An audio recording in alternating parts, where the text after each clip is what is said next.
ஓம் முருகா சரணம். வாழ்க வளமுடன். வெற்றிவேல் முருகனுக்கு அரோகரா. இன்றைய நாள் இனிய நாளாக அமைய எல்லாம் வல்ல அப்பன் முருகனின் அருள் அனைவருக்கும் கிடைக்கப் பெறுக. நாம் வாழும் வாழ்க்கையில் 4 விஷயங்களை மட்டும் உடைத்து விடக்கூடாது.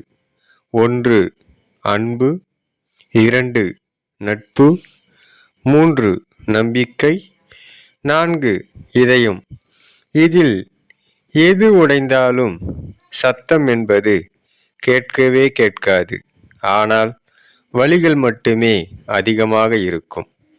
அப்பன் முருகனருளால் அனைவருக்கும் சகல செல்வங்களும் பெற்று வளமுடன் நலமுடன் வாழ எல்லாம் வல்ல அப்பன் முருகனின் அருள் கிடைக்கப் பெறுக.